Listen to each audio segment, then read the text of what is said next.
आते हैं।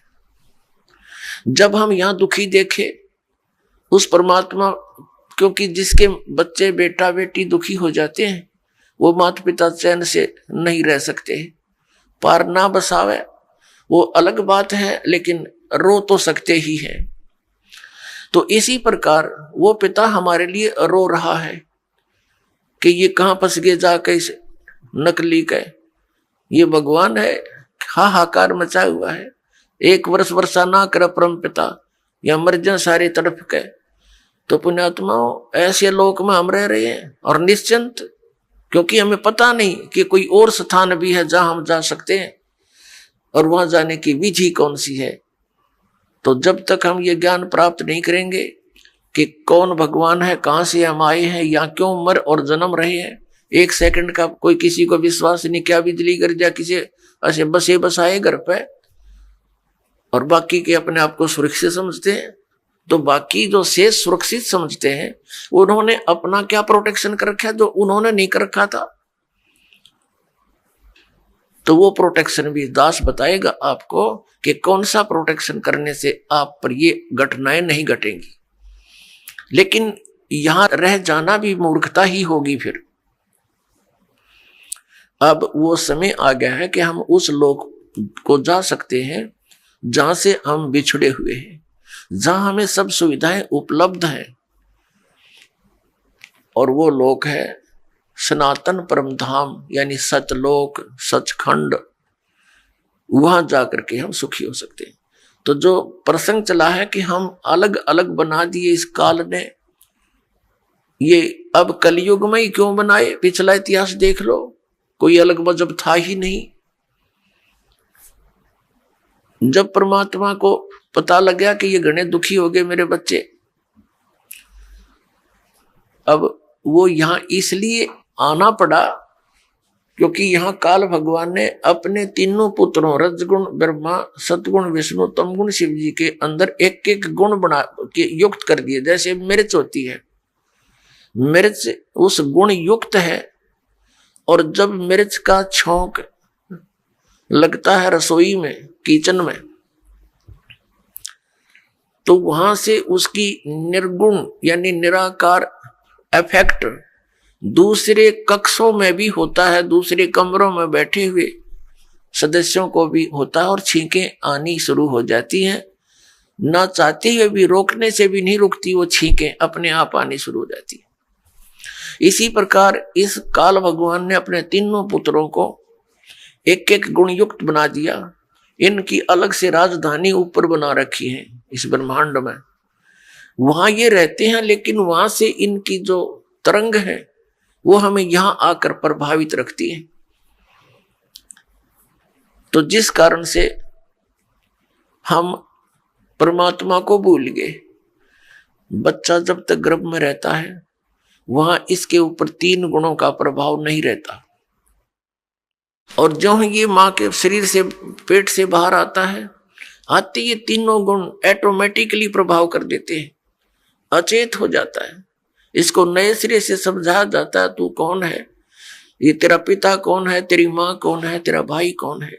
इस तरह की पढ़ाई पढ़ा के काम चलाओ, इसको तैयार करते हैं। फिर परमेश्वर आते हैं स्वयं उस तत्व ज्ञान को प्रदान करने के लिए, और हमें ये बताने के लिए कि तुम यहाँ के वासी नहीं हो, तुम यहाँ काल के भयंकर लोक में रह रहे हो। तो पुण्यात्माओं, ये ज्ञान परमात्मा सतयुग से ही बताना शुरू करते हैं, लेकिन सतयुग त्रेता द्वापर में हम परमात्मा के इस ज्ञान की तरफ ध्यान नहीं देते। कारण क्या है? तो वो कारण बाद में बताएंगे, पहले हम जिस प्रसंग पर चले हैं इसको दोबारा लेते हैं। तो परमात्मा ने देखा कि मेरे बच्चे बहुत बुरी तरह दुखी हो रहे हैं। यहां रजगुण के प्रभाव से हम, श्री ब्रह्मा जी रजोगुण के कारण हम संतानों उत्पत्ति करते हैं, विवश है, जीव के बस की बात नहीं, चाहे कितनी बात बनावे। इसके आगे खुद शंकर भगवान भी फेल हो गए, जो भगवान की संज्ञा में हम लिया करते थे। ये बाई फोर्स सब क्रियाएं हमसे करवा रहा है। फिर एक दूसरे में मोह ममता भाई बहन, पति पत्नी में, माता पिता के अंदर, संपत्ति में, ये मोह जो उत्पन्न होता है, ये एक ऐसा अनविजिबल रोप है, ये अदृश्य रस्से बांध रखे हमारे, ये जीव के बसकानी से दूर हो जावे। इसको सतीथी बोलते हैं। और तमोगुण से अपरिचित हो, जरा सी बात पर झगड़ा हो जा, लट्ठम लट्ठा गोली चल जा, ना जाने कितने आदमी मर जा। और ये संहार करने में की सेवा इसको दे ही रखी अपने पुत्र को, काल भगवान ने शिव को, तमोगुण शिव को। तो पुण्यात्मा परमात्मा जब वहां आए, उन्होंने देखा कि मेरे बच्चे बहुत बुरा हाल हो रहा है। और ऊपर से इसने क्या बना रखा है कि इसको एक श्राप लगा हुआ है। किसको? ब्रह्म को। इसने सतलोक में एक गलती की थी। इस दुर्गा को, जिसको देवी कहते हैं, आदि माया भी कहते हैं, इसने बदतमीजी की थी इसके साथ। और इसने, दुर्गा ने काल भगवान के पेट में ये चली गई थी सूक्ष्म रूप बना के। इसने इसके साथ बदतमीजी की थी, इसके साथ बलात्कार करने की कुचेष्टा की थी। और बार बार समझाने से भी नहीं माना था। तो अपनी इज्जत की रक्षा के लिए देवी ने इसके पेट में शरण ली थी और वहां से फिर पुकार की थी। एक लंबी कहानी है, सृष्टि रचना में बताएंगे, लेकिन हम आज का सत्संग उद्देश्य कुछ और है, इसलिए इसको लंबी कथा ना बनाएंगे। तो वहां इसको श्राप लग गया था। परमात्मा ने उस दुर्गा को इसके पेट से निकाला था और फिर इसने उसको अपनी पत्नी के रूप में स्वीकार किया था। उससे यहाँ ये सब काल की व्यवस्था प्रारंभ हुई। 3 पुत्र उत्पन्न हुए सबसे पहले। इन दोनों के संयोग से, दुर्गा और इस ब्रह्म, काल रूपी ब्रह्म से, रजगुण युक्त ब्रह्मा, सतगुण युक्त विष्णु, तमगुण युक्त शिव। जब हम यहाँ पर दुखी बहुत हो गए, हाहाकार मच गई, इसको एक श्राप लगा हुआ है कि 1 लाख मानव शरीरधारी प्राणियों को नित आहार करेगा और 1.25 लाख की उत्पत्ति प्रतिदिन करेगा। जिस कारण से इसने हम सबको मानव शरीर दिया है अपने खाने के लिए। हमसे संतानों उत्पत्ति करवाता है बाई फोर्स और फिर स्वयं खाता है। और इसकी व्यवस्था इसके 3 पुत्र कर रहे हैं। इन ब्रह्मा विष्णु महेश जी को भी ये मालूम नहीं ये हो क्या रहा है। यदि इनको ये विश्वास हो जाए कि तुम्हारे कारण ये सब कुछ ये हो रहा है तो ये भी सरेंडर कर देंगे, लेकिन इनको विश्वास नहीं हो पा रहा। परमात्मा ने आकर भी इनको समझाने की चेष्टा की थी, पर काल के दबाव से इन्होंने स्वीकार नहीं किया था। इसको मानव शरीर धारी प्राणियों के सूक्ष्म शरीर को तपस्या पर भून कर खाता है ये उनको।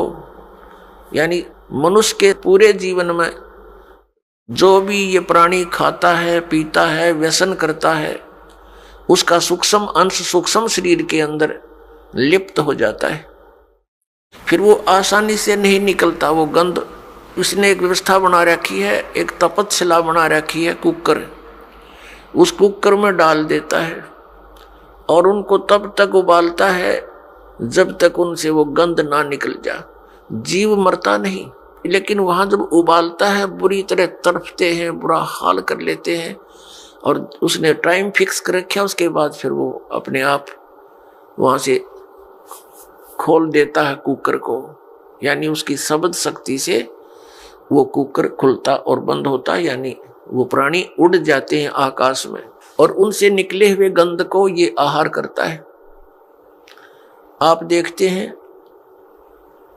किसी भी समाज यानी धर्म को देखिएगा, मनुष्य का जो आहार है वो कितना उत्तम दे रखा है। यहाँ पर गेहूं है, चावल है, घी है, शक्कर है, बूरा है, दूध है, दही है, काजू, किस्मत, सेब, संतरे, मेवा है, फल है कितने सुंदर।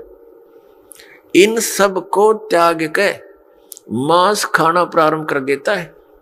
इनको सबको त्याग के ये हुक्का बीड़ी बना लिए ठूठे, इनको पीता है। बताइए क्यों पीता है?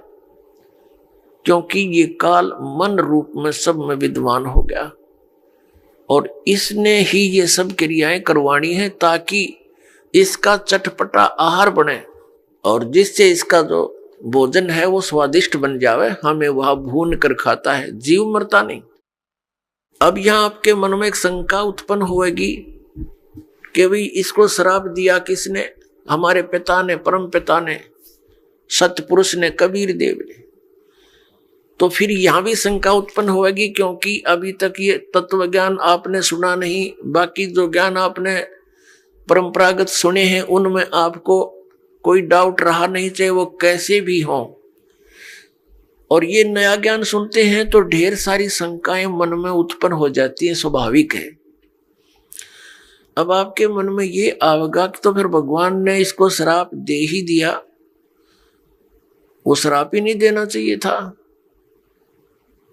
पुण्यात्माओं, आप देखते हैं 84 लाख प्रकार की योनियां, कीटाणु, ये जीव जंतु, पशु पक्षी, इसने योनियां बना रखी है।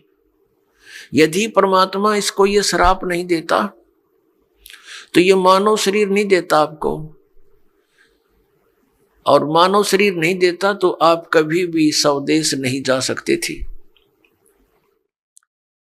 अब मानव शरीर का इसलिए इसको श्राप देना पड़ा कि ये मनुष्य शरीर पाओगे तो इनको मैं अपने निज घर की जानकारी, खबर पहुंचा सकता हूं, और ये तो दुख पावेंगे क्योंकि इन्हें गलती कर दी, इस नालायक के साथ चले गए, कुत्ते बन के, गधे बन के, सुअर बन के, कैसी दुर्गति हमारी हो रही है। तो पुण्यात्माओं, परमात्मा का जो ये अध्यात्म ज्ञान है ये बिल्कुल सत्य है। इस सत्य में आपको अविश्वास ना होना चाहिए। अविश्वास की जो ना गुंजाइश दास छोड़ेगा नहीं।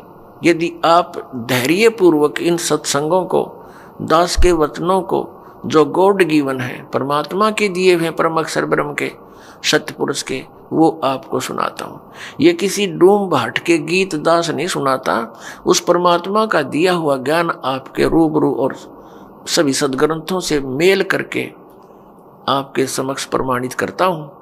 और फिर आपको कुछ दिनों के बाद कति संशय नहीं रहेगी। प्रारंभ में तो संशय होती ही होती है, इन संशयों में ही आप सुनते ही रहिए इस ज्ञान को। इन्हीं से, इस सुनने से, इस सत्संग के सुनने से आपके संशय नाश हो जाएंगे, बिल्कुल संशय नहीं। तो कहने का भाव ये दास का है कि पहले हमारा कोई मजहब नहीं था, अब ये इतने धर्म बन गए। पहले एक केवल मानव धर्म था, सभी वेदों में वर्णित विधि अनुसार साधनाएं करते थे, जैसा भी उनके गुरु लोग बताते थे। तो उसका कारण कहां से प्रारंभ हुआ? जब हम यहां महादुखी हुए, किसी का पुत्र मर रहा है, किसी की पुत्री विधवा हो गई है, किसी के माता पिता दोनों ही मर जाते हैं 10-10 वर्ष, 12 वर्ष के बच्चों को छोड़कर, और किसी माता पिता के सामने ही पूरा परिवार नाश को प्राप्त हो जाता है। कहीं पर भूकंप आकर हजारों की संख्या में व्यक्ति मारे जाते हैं, आराम से सो रहे होते हैं, ना जाने के बिजली गिर जाती है, कहीं पर अचानक फ्लड आ जाती है, सब परिवार के सदस्य, कोई इधर मर रहा है, कोई इधर फिर रहा है, कोई कहीं पहुंच गया, और कितने प्यार से हम विश्राम कर रहे होते हैं। तो ऐसे गंदे लोक में आकर हम शेष बचे हुए ये सोचते हैं कि हमारे ऊपर ये आपदाएं नहीं आएंगी। ये भूल है आपकी। आज तो हम रोज मौत को साथ लिए फिरते हैं, सफर हम करते हैं। 90% व्यक्ति आज सफर में रहते हैं, 80% चाहे कोई मोटरसाइकिल पे, चाहे कोई अपने किसी कारण से भी गाड़ी में। तो ये तो मौत साथ चल रही है हमारे पैरेलल। हम ऐसे लोक में रह रहे हैं। परमात्मा को दया आई कि चल इन नालायकों को फिर बता देता हूं कि आ जाओ वापस, यहां पर तुम सदा सुखी हो जाओगे। अपने आत्माओं, जब परमात्मा वहां तपतशिला के ऊपर आया, जहां ये प्राणियों को भून रहा था, इसका कुकर चल रहा था, वहां पर जब वो परमेश्वर हमारे पास आकर खड़े हुए, हमारे पिता, वो इतने समर्थ शक्ति है, इतने शीतल भगवान है, उनको सोम की उपाधि दी जाती है। सोम माने चंद्रमा, चंद्रमा जैसे शीतल। यानी ये तो एक उदाहरण है, लेकिन वो तो बर्फ से भी शीतल है। तो कहने का भाव ये, जब हमारे पास आकर खड़े हुए, जब वो तपस्या पर जल रहे थे, 1,00,000 प्राणी, उनमें ऋषि भी थे, मैं ऋषि भी थे, गुरु भी थे, शिष्य भी थे, आम जनता के व्यक्ति भी थे। परमात्मा के वहां उपस्थित होते ही उस तपतशिला यानी पत्थर की टुकड़ी को शिला बोलते हैं। एक तई के, बहुत बड़ी तई के समान है। बाकी सूक्ष्म शरीर जो होता है वो ज्यादा बड़ा नहीं होता, अपने अंगूठे के साइज का रह जाता है, आकार ज्यों का त्यों रहता है।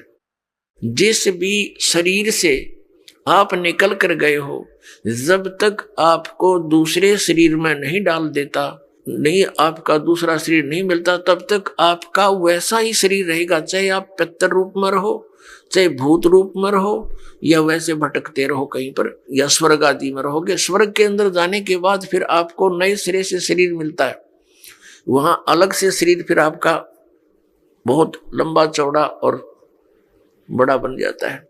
तो कहने का भाव यह है कि रहेगा आकार मनुष्य का ही।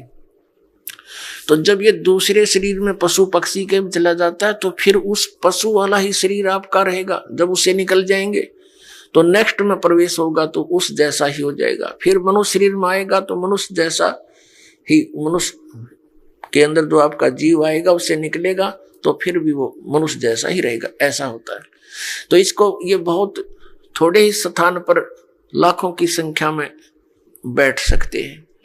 एक शरीर में जैसे किसी बहन भाई में देखा, प्रेतों की पूरी मंडली की मंडली प्रवेश हो जाती है। वो सूक्ष्म शरीर होता है उनका, एक एक में 20-20, 30-30 प्रवेश हो जाते हैं। ये भूत यानी सूक्ष्म शरीर इतना छोटा ही होता है, ये बड़ा भी हो जाता है और घटता घटता इसको बहुत सूक्ष्म छोटा भी बन सकता है, ऐसा आ जाता है। इस अंगूठे से भी छोटा बन जाता है। यानी इसमें एक ऐसा तत्व है जो सूक्ष्म ही है। अब उसका क्या आपको प्रमाण दें? जैसे जो भक्त इस दास से उपदेशी हैं, परमपिता की यथार्थ भक्ति कर रहे हैं, उनकी आंखों के सामने कुछ भक्ति के लक्षण दिखाई देते हैं। ऐसे सूक्ष्म हैं वो, तार से दिखाई देंगे, कुछ और भी बहुत सी ऐसे नजर आएंगे। वो इतने सूक्ष्म होते हैं, वो आपके भक्ति के परिणाम है, लक्षण है। आपकी कितनी भक्ति बढ़ गई है वो उसका, वो समझ लो पैमाना है। और वो इतना सूक्ष्म है कि आप जैसे बस में बैठे हो या गाड़ी में बैठे हो अपनी कार में, और शीशा बंद हो, उस ग्लास से देख रहे हो तो शीशे के बाहर भी दिखेगा आपको, यानी शीशे को भी पार कर जाता है। और अंदर देखोगे तो यहाँ निकट से निकट भी बहुत छोटा भी हो जाता है। तो इस टाइप का सूक्ष्म शरीर होता है जो यहाँ की दूरबीन सूक्ष्मदर्शी या फोटो कैमरे में नहीं आ सकता। वो सूक्ष्म ऐसा होता है शरीर। तो पुण्यात्माओं, कई भक्त, कई बहन भाई चिंतित हो जाते हैं। दास बहुत बार समझाने की चेष्टा करता है, ध्यान रखा करो, एक दूसरे को बता भी दिया करो। अगर कोई इस शंका में हो कि मेरी आंखों के सामने पता नहीं क्या दिखता है, डॉक्टर के पास गया, डॉक्टर कहने लगा ऑपरेशन करवा ले, और डॉक्टरों के पास क्या है, ऑपरेशन करवा ले, वह धुंधला दिखे। धुंधला नहीं दिखता वो हम देखेंगे ऐसे जैसे कोई मच्छर सा घूम रहा है, कोई मक्खी घूम रही है, ऐसे काले काले से कुछ और तरह के भी। वो तो जैसी जिसकी भक्ति बढ़ती चली जाएगी, वो आपकी भक्ति का पैमाना जैसा अंजन आंजिए चश्मों में दिखंत, जैसी भक्ति करेगा तेरी आंखों के सामने आपको अपनी भक्ति की कमाई दिखने लग जाएगी। ये आपका एक वो होगा, भक्ति का पैमाना होगा। आपका बैंक बैलेंस समझ लो, आप देख रहे हो सामने, तो वो घबरा जाते हैं, हमारे पास भी प्रार्थना करते हैं, जी ऐसा पता नहीं आंखों में क्या हो गया, मुझे तो चिंता बनी हुई है। ऐसे देखते हैं पता नहीं क्या दिखाई देता है, सोचते हैं ना देखूं फिर भी दिख जाता है। फिर उनको समझाते हैं कि ये आपकी भक्ति की कमाई दिखाई दे रही है, ये नहीं है तो आपका माइनस आपकी भक्ति, फिर भक्ति चली नहीं आपकी। इससे आपकी भक्ति संग्रह होगा, वो धन वो दिखाई दे रहा आपको, बाहर है वो, अंदर दिखता है उसका रिफ्लेक्शन बाहर आपको। तो संतुष्ट होते हैं। तो पुण्यात्माओं, ये वो भक्ति है कि आपको आपके समक्ष दिखाई दे रही होती है तो घबराना नहीं होता। तो प्रसंग ये आता है कि वहां तपतशिला के ऊपर फिर वो उनको भून रहे थे, परमात्मा आकर खड़े हो गए। वो तपतशिला तो ज्यों की तो गर्म है, बहुत ज्यादा उसका जो है टेम्परेचर है, तापमान है, लेकिन परमात्मा के वहां पहुंचते ही वो उसकी जो आंच है, उसकी आंच जो है उन तपतशिला पर पड़े हुए गिरे हुए उन प्राणियों को प्रभावित नहीं कर रही थी। तो जैसे आपके सिर में दर्द हो तेज, तो आपका बोलने भी दिल ना करे, चाहे कितना प्यारा व्यक्ति बैठा हो, और जब वो दर्द ठीक हो जाए खूब बतलाओ घंटों तक, तो ऐसे उनकी वो पीड़ा खत्म होगी तो सब बैठ गए ऐसे। और देखा, उन्हें सोचा भगवान आ गया, और कहा हे भगवान। उन्हें सोचा तो ये था कि यहाँ भगवान आ गया, और वो आ गया रियल भगवान, रियल गॉड आ गया वहां पर। उसने कहा, सब प्राणियों ने पूछा, हे परमात्मा, हम अब यहाँ कौन से कर्म का दंड भोग रहे हैं? क्योंकि यहाँ हमने विधान का पता है कि जैसे कर्म करेगा वो भोगने पड़ेंगे। यदि पाप करोगे तो पाप भी भोगने पड़ेंगे, पुण्य करोगे तो पुण्य भी प्राप्त होंगे, या जैसा कर्म करोगे वैसा ही मिलेगा। और परम पिता परमात्मा परम अक्षर ब्रह्म सत्य पुरुष कबीर साहिब का विधान है कि यदि उनकी सत भक्ति करोगे तो आपके पापों का नाश कर दिया जाएगा। पाप आपको भोगने नहीं पड़ेंगे, लेकिन भविष्य में गलती ना करना, एक कंडीशन भी साथ रखी जाती है। तो वहां जब वो प्राणियों ने पूछा कि हे भगवान, हम कौन से कर्म का दंड भोग रहे हैं, तब परमेश्वर ने कहा कि ये कर्म जिसका तुम यहां दंड भोग रहे हो, ये कर्म तुम्हें इस काल के लोक में नहीं किया, यो किया था सतलोक में, और वहां तुमने ये ऐसी गलती की थी जिस कारण से आप ये दंड भोग रहे हो। परमात्मा ने वहां फिर उनको पूरी तपतशिला पर वो तड़प रहे थे प्राणी, फिर एकदम शांत हुए। उनको परमेश्वर ने पूरी सृष्टि रचना सुनाई और कहा कि तुम सभी सतलोक में रहा करते थे, वहां कोई कष्ट नहीं था, वहां जन्म और मृत्यु नहीं थी, तुम्हारा परिवार था वहां पर, अलग अलग आपके भिन्न भिन्न वहां पर मकान हैं, आपके वो खाली पड़े हैं।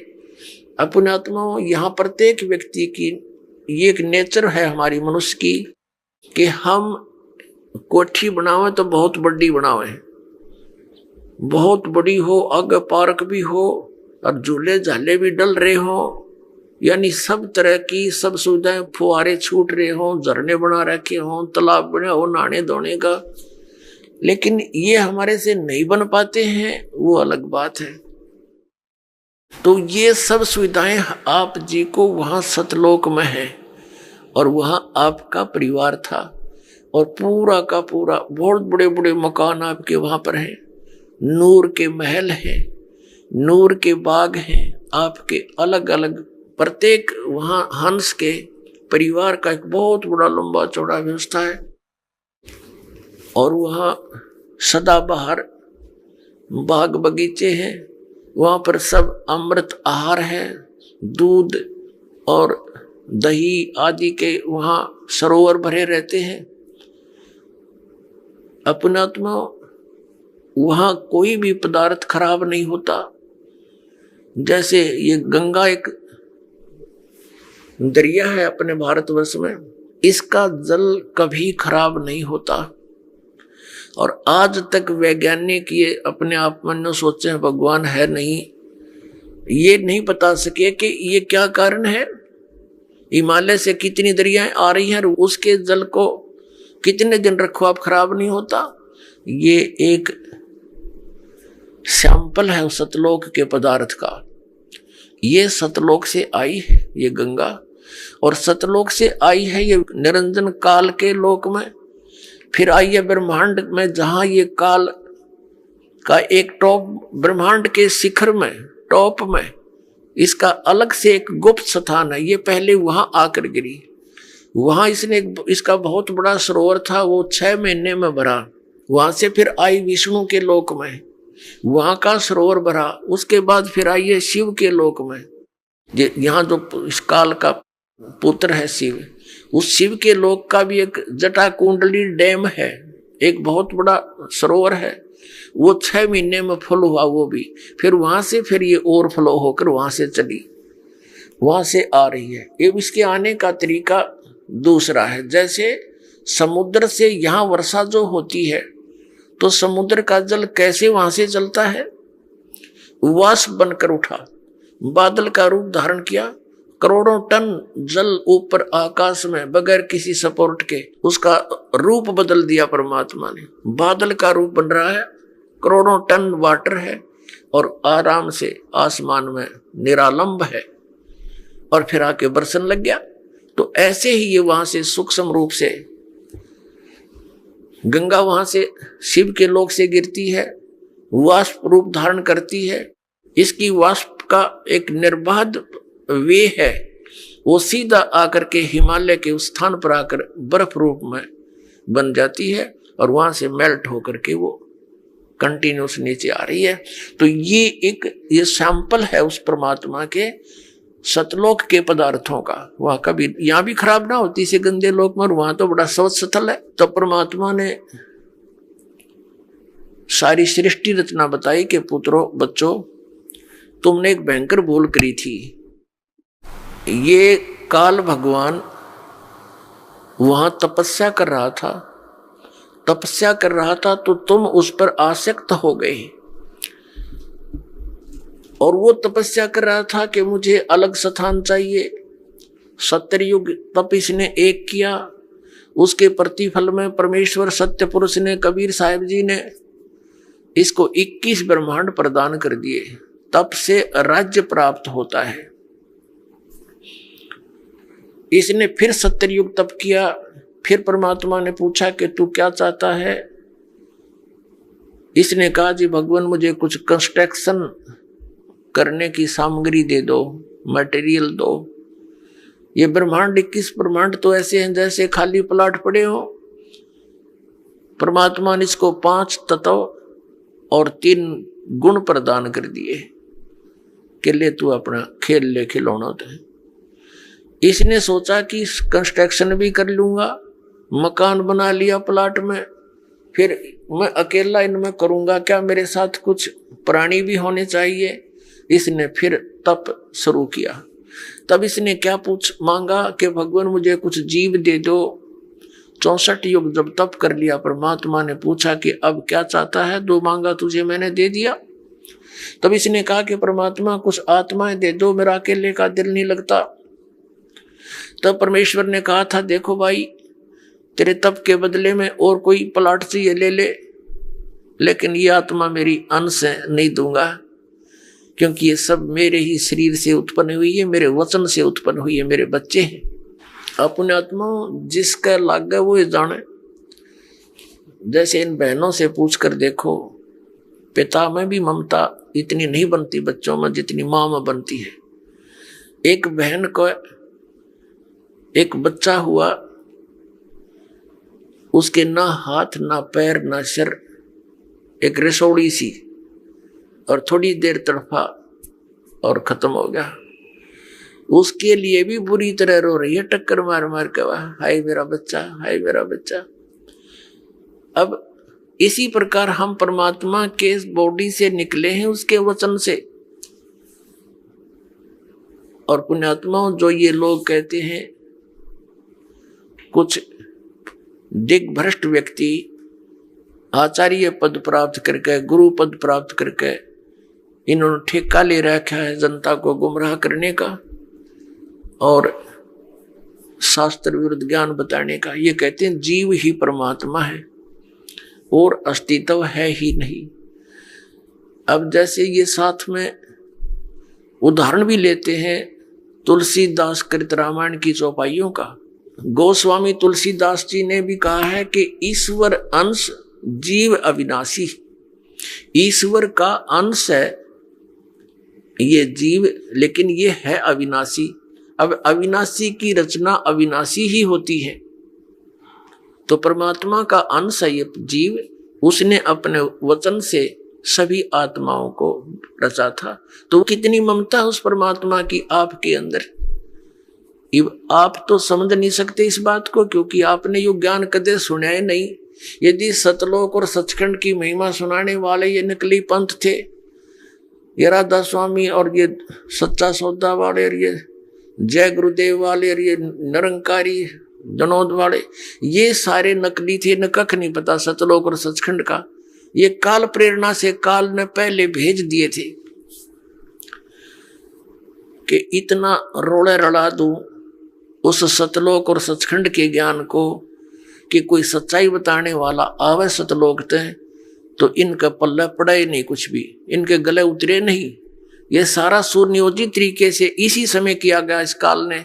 ये दास ये इसका कंसेप्ट क्लियर करना चाहता है कि ये अब ये सारा अड़ंगा क्यों कर अड़ा दिया, कैसे अड़ गया, ये इतने पंथ बन गए और इतने श्रद्धालु उनके चिपक गए, कोई ज्ञान ना ध्यान उनका।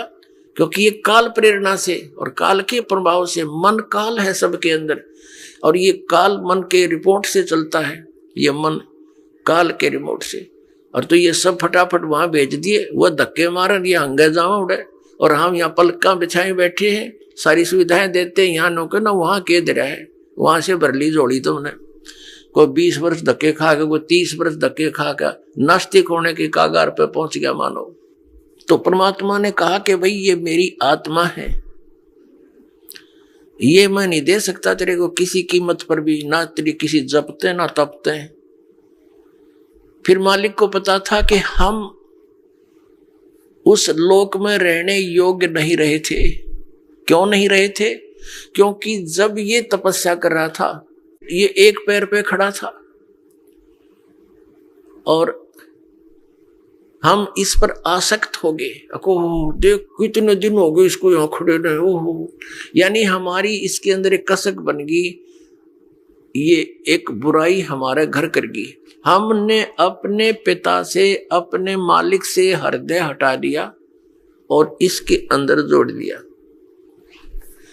वो अंतर्यामी है, सब जानते थे, वो ये भी जानते थे कि ये मरेंगे, इनकी बिरान मट्टी हो जाएगी जब वहां चले गए। तो उन्होंने, परमेश्वर ने हमें सतर्क किया बार बार आकाशवाणी करके, कहा कि भाई आप मस्त रहो, किसी की क्रिया को मत देखा करो, जो जैसा कर रहा है उसको वैसा ही फल मिल जाएगा। मत देखो इसके इस ड्रामेबाजी को। हम ऊपर से तो सावधान हो गए, अंदर से कसक नहीं गई और इतनी प्रबल कसक होगी कि हम एक बंधन में बंध गए इसके साथ, ममता से, मोह से। परमात्मा अंतर्यामी है, वो जान गए कि ये गए काम तय। तो फिर परमात्मा ने कहा कि भी एक बात सुन। अब परमेश्वर ने यह भी सोचा कि जहां अगर ये रहेंगे तो औरों को भी खराब करेंगे, इसके साथ जाने में ही यहाँ का हित है। जैसे पुण्यात्माओं, एक सेब विक्रेता है, सेब, और उसको कितनी प्यारी है वो सेब, एक सेब मानो 10 रुपए की होती है, और उन टोकरे में सेब के ढेर में एक सेब भी उसको खराब नजर आती है, तुरंत निकाल कर बाहर फेंक देता कूड़े में, कई नौरा ने भी फेंक खराब करेगी।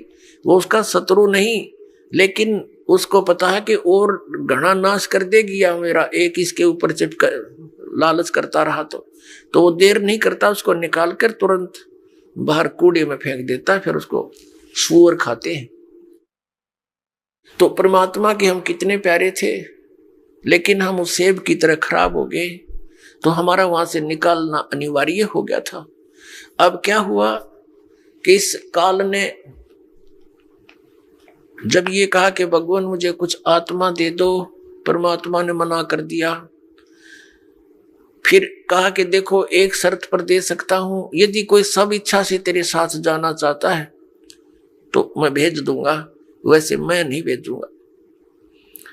परमात्मा को पता था कि ये डटे भी ना डटे, ऐसी इनका चाव चढ़ रहा है, इसके साथ जाने का चाव लगा हुआ है, उमंग है, पता नहीं क्या लुटाएंगे वहां जाके। अपने आत्माओं, यही बीमारी हमारा लगी थी जो आज विद्यमान है। ये जैसे हीरो और हीरोइन, अभिनेता अभिनेत्री, अपने पेट के लिए चटक मटक करते हैं सारा दिन हैं, और ये नौजवान बालक इतने आसक्त हो जाते हैं कि वो मेरा फेवरेट हीरो है, वो मेरी फेवरेट हीरोइन है, और लेना एक न देना दो इनका। उनसे क्या मिलेगा उन फेवरेटों से इनको?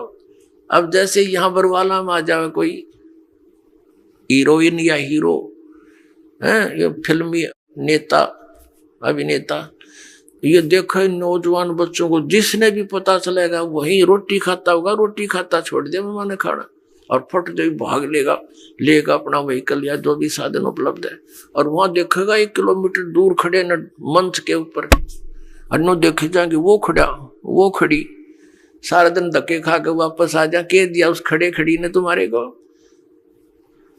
तो ये बीमारी हमारे सतलोक में लगी थी, इसके ऊपर हम आसक्त हो गए, वही एज इट इज आपके हृदय में आज भी वो वासना समाई हुई है। और इस काल ने वहां दुर्गा के साथ अकेली लड़की देखकर इसने उसके साथ बलात्कार करने की चेष्टा की थी, तो ये मन रूप में सब में विद्यमान हो गया।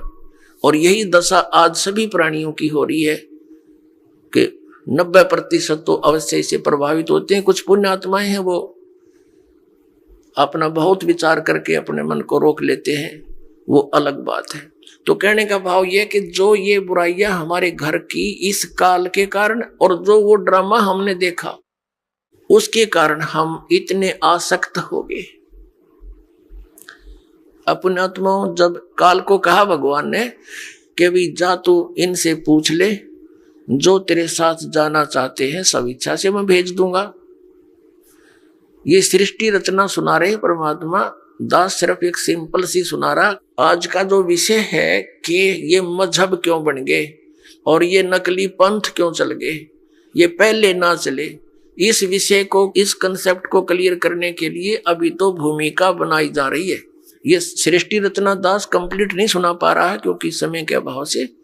तो अब बात यह है कि वो ये जो काल भगवान है, ब्रह्म सरपुरुष, ये हमारे पास आया और कहा कि पिताजी से मैंने तपस्या करके ऐसे ऐसे 21 ब्रह्मांड लिए हैं और 5 तत्व और 3 गुण प्राप्त कर लिए हैं, इनके द्वारा वहां ऐसे बनाऊंगा, वैसे बनाऊंगा, स्वतंत्र रहा करेंगे वहां पर। हम तो पहले ही तैयारी थे, हमने सबने कहा कि देखो हम आपके साथ चलने को तैयार हैं, लेकिन पिताजी की आज्ञा मिल जाए तो चल सकते हैं।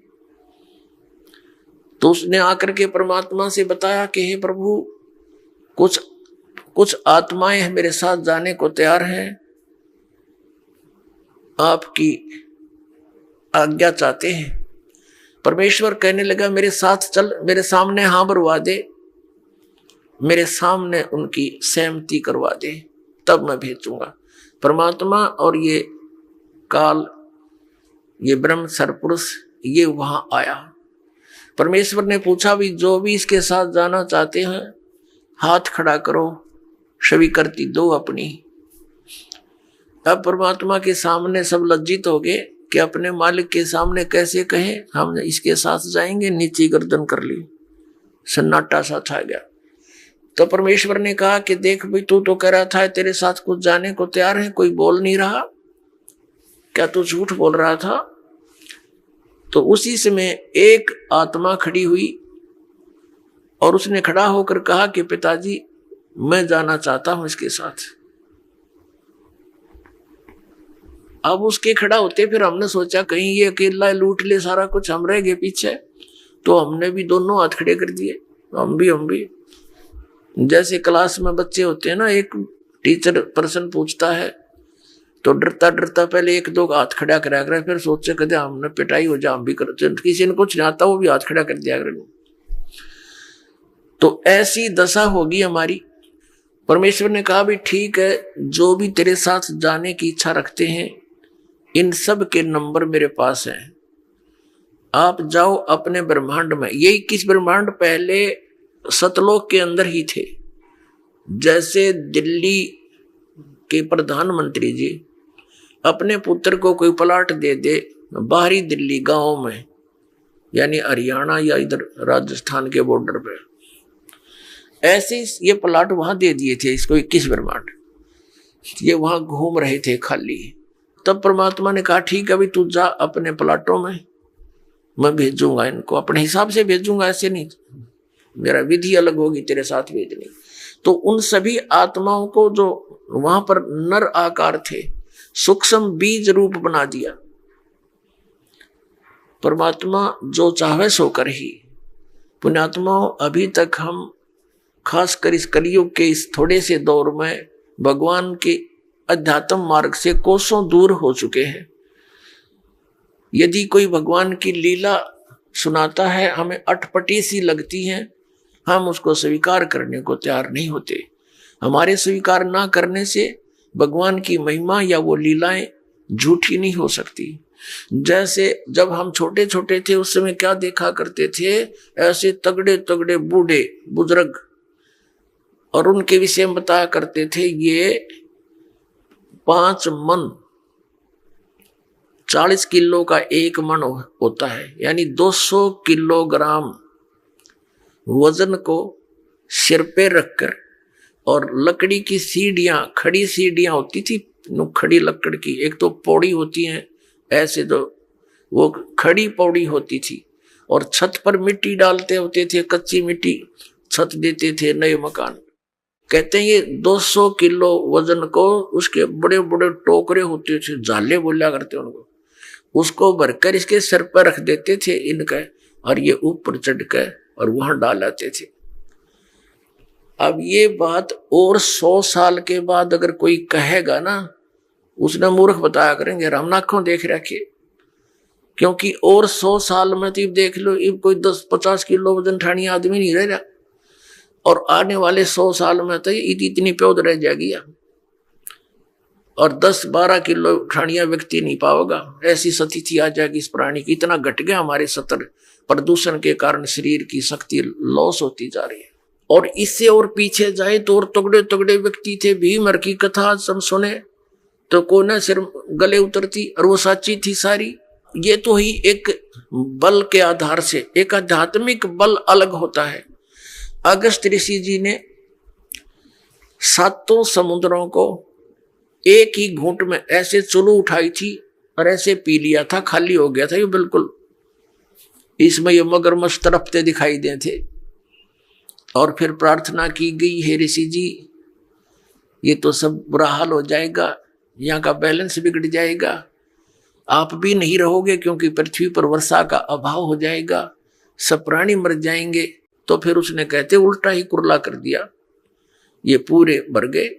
तो ये कोई बड़ी बात नहीं है, और आप इस पे भी नहीं विश्वास कर पाओगे तो अध्यात्म मार्ग में नहीं चल सकते।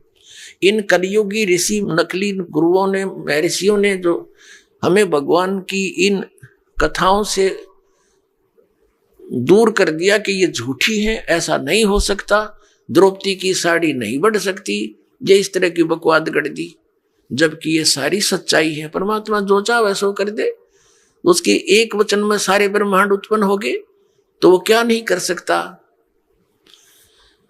तो अध्यात्म मार्ग में पुण्यात्माओं अविश्वास नहीं चलता, और पहले हमारे पूर्वजों को अविश्वास नहीं था, और उस अविश्वास का और ब्लाइंड फेथ था उनका भगवान में और उन गुरुओं में, तो उन्होंने दुरुपयोग किया। नकली ऋषि, महर्षि, गुरुओं ने, ये वर्तमान के कलयुग क्या ने, कि उनके ब्लाइंड फेथ को, कि जो गुरुजी बोल रहे हैं वो सारी सच्ची होती हैं, हमने ब्लाइंड फेथ किया, और जो मार्ग उन्होंने बता दिया हमने ये सोचकर ग्रहण किया कि ये हमारे सदग्रंथों से ही पढ़कर सुनकर वहीं से इन्होंने ज्ञान दिया।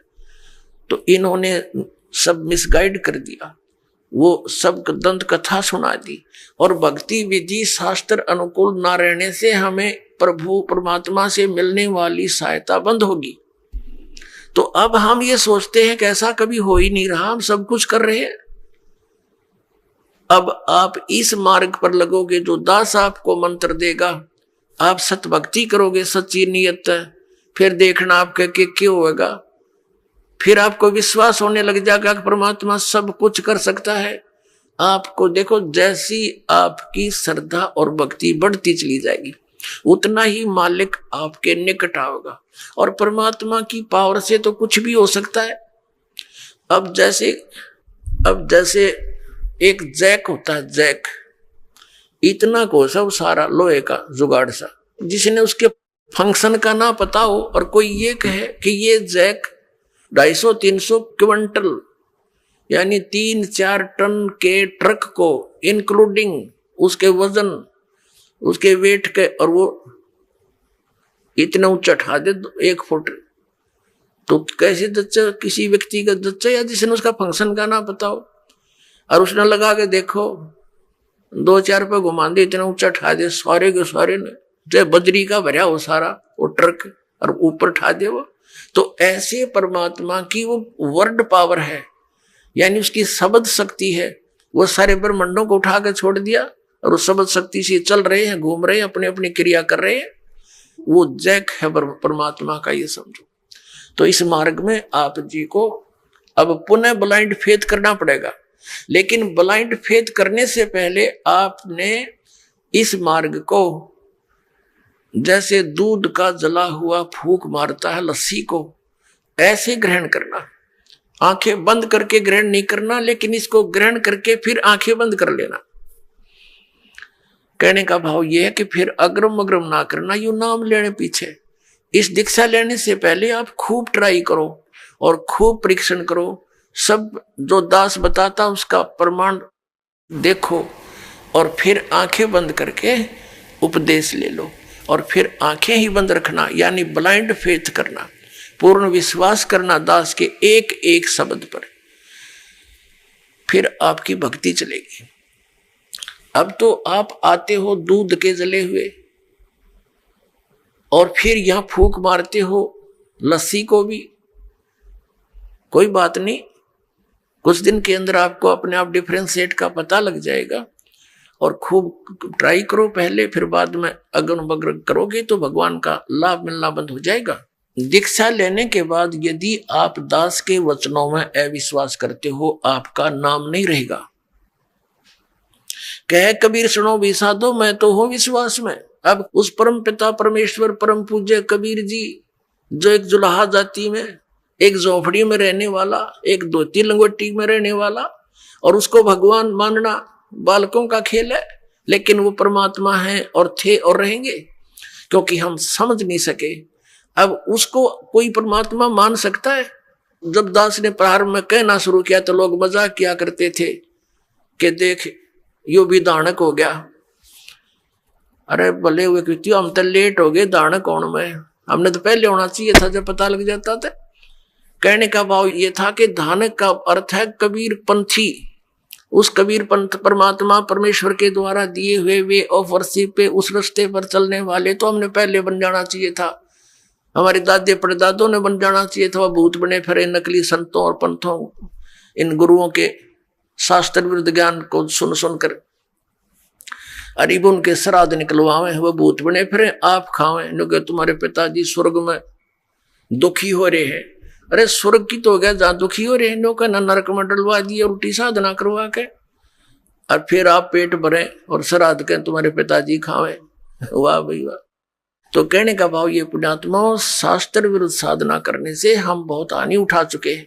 उस दानक जुलाहे कबीर जी को और भगवान मानना, ये भी एक 8वां जुबा के 10वां जुबा समझ लियो, लेकिन वो भगवान है ही।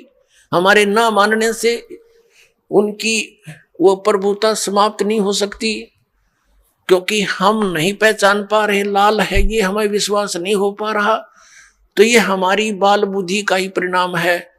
लाल तो इतनी ही कीमत रखता है, वो लाल है, वो पूर्ण परमात्मा है, और वहां लीला करने के लिए सह शरीर आए थे, सह शरीर चले गए थे, और पूरा ज्ञान उन्होंने हमें बताया आकर के, जो दास आपको बता रहा। तो प्रसंग चल रहा है, हम उसी पर आते हैं।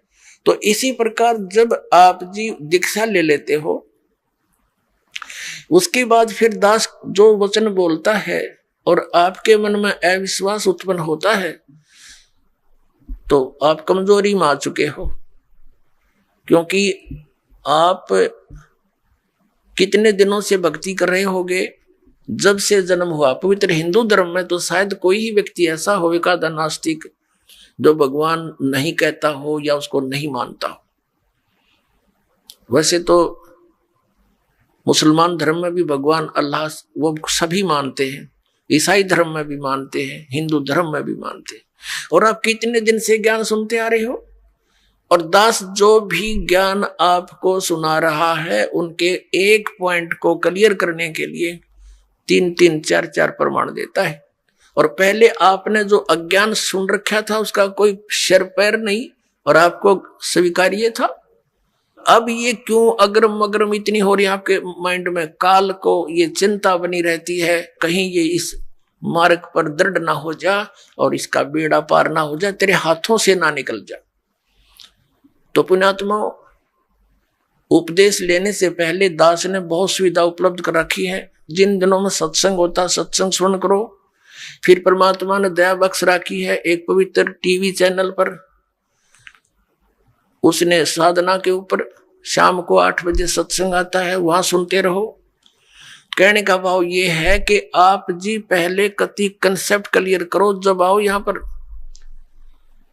और नाम लेकर फिर जो सही दृढ़ होकर आते हैं उनको कुछ चंद ही दिनों में परमात्मा की वो चमत्कार शुरू हो जाएंगे। क्योंकि कनेक्शन ले लिया बिजली का, कनेक्शन लेते ही आपके पंखे चलेंगे, सब कुछ ठीक चलेगा।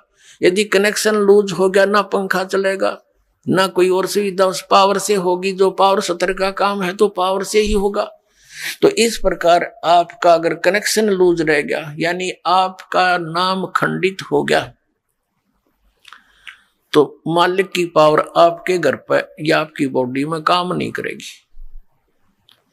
इसके लिए परमात्मा ने बताया है कि अनंत कोटि बाजी जहां अमन रचे सकल ब्रह्मांड ही, कहे कबीर मैं क्या करूं ये काल करे जीव खंड, कि मैं इतना समर्थ हूं। परमेश्वर कबीर जी कहते हैं अनंत कोट बाजी जहां मन रचे सकल ब्रह्मांड। और कबीर साहब कहते हैं, आदरणीय गरीबदास साहिब जी को कबीर साहब ने ये ज्ञान दिया था, ये वाणी गरीबदास साहिब जी की है कि कबीर साहब ये कहते हैं, गरीबदास जी उसका समर्थन कर रहे हैं कि कबीर साहब ये कहते हैं कि मैं क्या करूं, यो काल मेरे से जीवों को खंड कर लेता है, इनके नाम खंड करवा के फिर मेरी पावर वहां काम कर नहीं सकती, ये ऐसा कर देता है। तो आप इसे सावधान हो। दीक्षा लेने में देरी हो जावे कोई दिक्कत नहीं, लेकिन लेने के बाद फिर ये समझ लेना हमें भगवान मिल गया, और फिर गुरु जी को परमात्मा के तुल्य मानना पड़ेगा, तब आपकी प्रॉब्लम सोल्व होएगी। भले ही पुण्यात्मा गुरु भगवान नहीं है, ये दास क्योंकि मालिक आए थे वो तो भगवान थे ही, वो भी गुरु थे, हमने उनको भी भगवान नहीं माना, लेकिन इस दास को आपने भगवान मानकर ट्रीट करना पड़ेगा, तब आपको सफलता मिलेगी। जैसे गणित के अंदर एक प्रश्न आता है ब्याज का, ऋण का। उस ऋण के अंदर क्या होता है कि हमने मूल धन खोजना होता है, बच्चों ने मूल धन प्राप्त करना होता है, वो प्रश्न ऐसा होता है।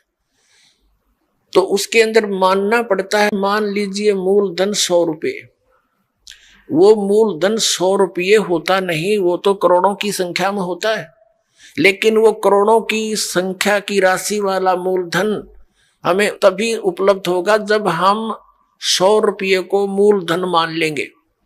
अब समझदार को संकेत बतेरा, भले ही ये दास भगवान नहीं है, लेकिन उस मूल धन को पाने के लिए, यानी मूल मालिक को पाने के लिए आपने गुरु जी को एज ए गॉड ट्रीट करना पड़ेगा। यूं समझ ले कि मेरे सामने आज वो परमात्मा आ जाते हैं। इस दास के स्थान पर परमात्मा स्वयं भी आए थे। आज से 600 वर्ष पहले 120 वर्ष तक हमारे डले खाकर चले गए, हमारी गालियां खाकर चले गए, जूते खाकर चले गए, क्योंकि जिस बाप का बेटा शराब पी रहा हो और पिता जाकर उसको कहता मैं फिल्म में बेटा आ जा तू ना नाश करे, तो वो झगड़ा कर देता पिता के साथ, हाथापाई भी कर देता है, एक तरह मेरी बेइज्जती कर दी, क्योंकि होश में है नहीं, नशे में है। तो हमने यहाँ काल के इस झूठे रंग की भांग पी रखी है।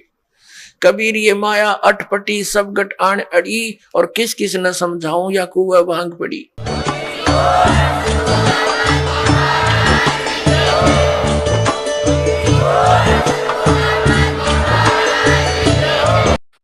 संत रामपाल जी महाराज जी से नाम दीक्षा लेने के लिए इन नंबरों पर कॉल करें। सत्य साहिब जी।